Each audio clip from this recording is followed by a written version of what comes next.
حضرت ابراہیم بن شیبان رحمۃ اللہ تعالیٰ علیہ، وہ بھی سلف صالحین میں اکابر عرفاء اور عاشقوں میں سے، ان سے کسی نے پوچھا کہ عارف کی علامت کیا ہے، عارف کسے کہتے ہیں؟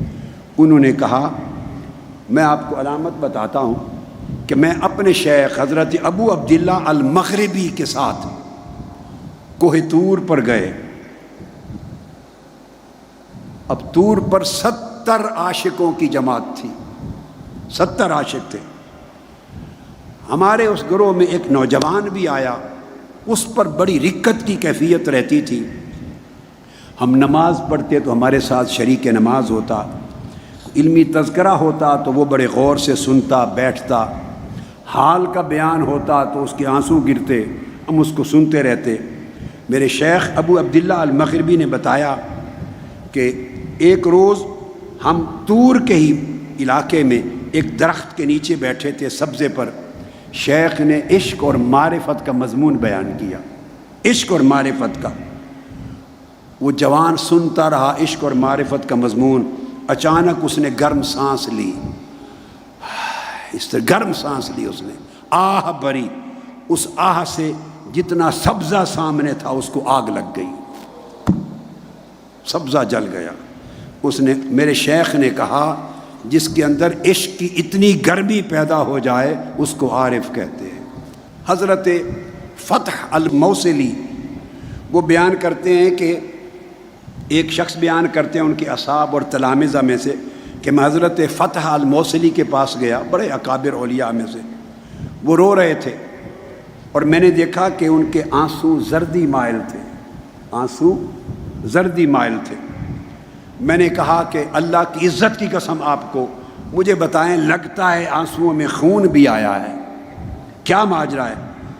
آپ نے فرمایا ہاں میں رویا بھی ہوں اور خون بھی برسا ہے آنکھوں سے۔ پوچھا روئے کیوں ہو؟ آپ روئے کیوں؟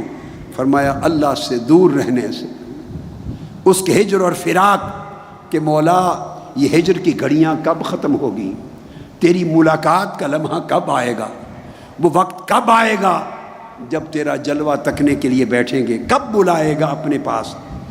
اس ہجر کی وجہ سے رویا۔ پوچھا کہ پھر خون کیوں برسا؟ کہتے خون اس لیے برسا، رونے کے بعد خیال آیا کہ شاید میرا رونا محبوب نے قبول ہی نہ کیا ہو، اس کے فراق کا خیال کر کے رویا، جدائی کا خیال کر کے رویا، اور یہ خیال کر کے کہ شاید رونا قبول ہی نہ ہو، اس پر خون برسا۔ وہ کہتے ہیں کہ جب ان کی وصال ہو گیا، وصال کے بعد وہ خواب میں ملے، اور خواب میں میں نے پوچھا کہ سنائیں کیا معاملہ ہوا؟ فرماتے اللہ رب العزت نے بخش دیا۔ اللہ سے کوئی بات بھی ہوئی؟ خواب میں پوچھتے ہیں، جنت میں کوئی بات بھی ہوئی؟ فرماتے ہاں، رب کائنات نے فرمایا میرے رونے کا اور خون کے آنسو بہانے کا پوچھا کہ فتح الموصلی اتنا روتے کیوں تھے اور خون کے آنسو کیوں بہاتے تھے؟ میں نے عرض کیا مولا ایک تو تیری جدائی رواتی تھی، اور ایک یہ خیال خون برساتا تھا کہ شاید تو نے قبول نہیں کیا۔ اس پر اللہ رب العزت نے جنت میں اس کو جواب دیا، کہا کہ فتح الموصلی ہر روز تیرا نام اعمال لے کر فرشتے میرے حضور پیش ہوتے تھے، جانتے تھے کہ میرا خاص بندہ ہے، تیرا نام اعمال ہر روز پیش ہوتا تھا۔ اللہ پاک نے فرمایا مجھے اپنی عزت کی قسم کہ 40 سال تک ہر روز تیرے نام اعمال کو دیکھتا رہا، 40 سال میں ایک دن کے نامہ میں بھی کوئی گناہ درج نہیں تھا۔